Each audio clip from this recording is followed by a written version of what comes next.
Alors maintenant, on va se pencher sur A. Alors la formule de A est compliquée, mais en réalité, quand on la connaît par cœur, c'est pas un souci. A, c'est quoi? On a dit que c'était la somme des xi, yi. C'est la formule.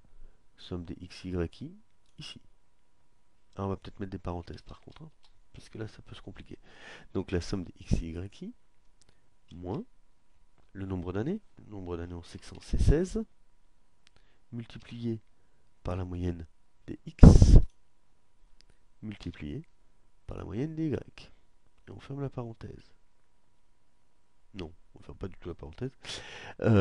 Si on ferme la parenthèse, divisé par la somme des xi au carré. Donc on va rouvrir une parenthèse. La somme des xi au carré est ici. Moins, on ouvre la parenthèse, parce que c'est l'ensemble qui est divisé, n. Donc c'est 16. On pourrait aller chercher la cellule, hein, mais là, comme je filme en même temps, fois la moyenne des x au carré. Donc ça, fois ça. Et là, on ferme deux parenthèses. Entrée. Nous avons tout de suite une valeur qui apparaît. J'avoue qu'elle me paraît un peu étrange cette valeur, mais je me rappelais pas que j'avais un A négatif en fait, pour tout dire. Donc je pense que je me suis trompé. Afficher formule, c'est pas bien grave, on va regarder. Somme des xi, yi. Eh oui, c'est ici que je fais une erreur. J'ai pris la somme des yi. Je n'ai pas pris la somme des xi, yi. Donc c'est pas F17, mais G17. C'est beaucoup mieux. Voilà, donc ça c'est A. C'était pas bien compliqué, mais comme quoi on peut toujours faire des erreurs, hein. C'est très fréquent. Ce qu'il faut, c'est les corriger, hein. L'apprentissage par l'erreur, c'est bien connu. Alors on y va. Ensuite pour B, bon, c'est la formule, hein, c'est y moins ax de mémoire. Donc,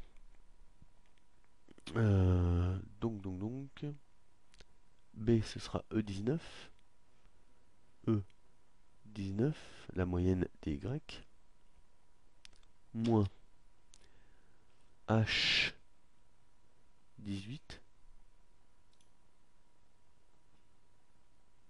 multiplié par E18.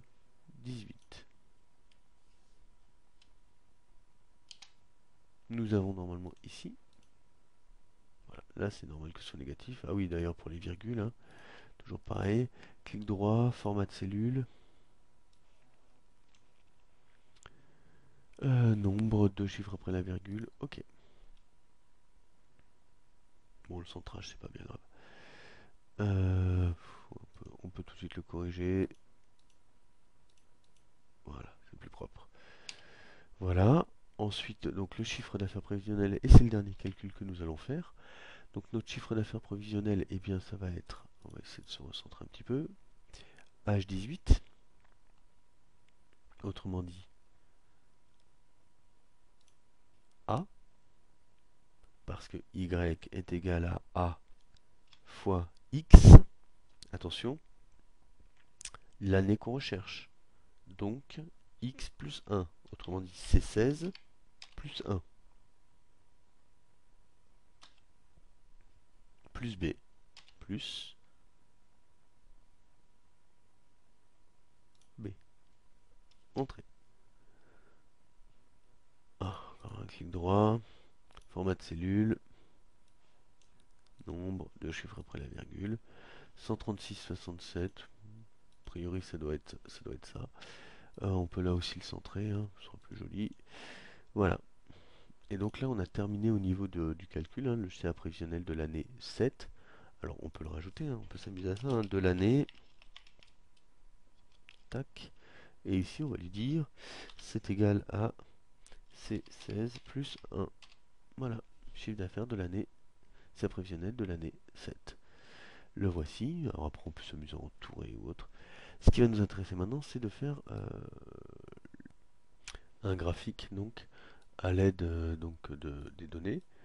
On va prendre celle-ci, insertion, nuage de points. Hop, nous avons notre nuage de points. Ensuite on prend notre graphique, on va le déplacer parce qu'en plein milieu c'est quand même pas confortable. Voilà. Alors, bon, on est bien, si ce n'est que nos points sont pas reliés. Alors, alors voilà, ajouter la courbe des tendances, il va le faire tout seul, on va voir ça après. Ce que je voudrais juste, c'est mettre en forme un petit peu ces couleurs du trait. Voilà, aucun trait, moi je vais mettre un trait plein, peu importe la couleur. Voilà, donc déjà c'est quand même beaucoup plus parlant en rajoutant le trait. Ce qui me gêne aussi, c'est le nom. Euh, ah non, ça doit être dans les sources. Hop, clic droit, sélectionner sources, c'est rien, modifier, et on va lui mettre le nom. CA, chiffre d'affaires. Ok, voilà, parfait. Et puis donc, on a vu tout à l'heure, on se met dessus, on lui dit clic droit, et on va lui demander d'ajouter la courbe de tendance. Alors on veut une linéaire, hein, évidemment. Sinon, ça n'intéresse pas. Je regardais ce qu'il y avait d'autre. L'équation, on pourrait la mettre. Le souci, c'est qu'on n'applique pas la même équation. Donc voilà. Donc là, ça. Ah oui, si, en bas, c'est pas très joli. Hop, hop. Euh, Mise en forme de l'axe. Et voilà, là, on bouge à 2. Moi, ce que je voudrais, c'est qu'on bouge à 1. Fermé. Voilà.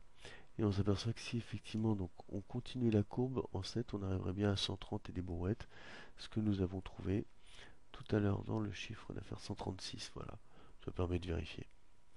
Voilà, et on a bien notre droite linéaire par rapport à la courbe de tendance.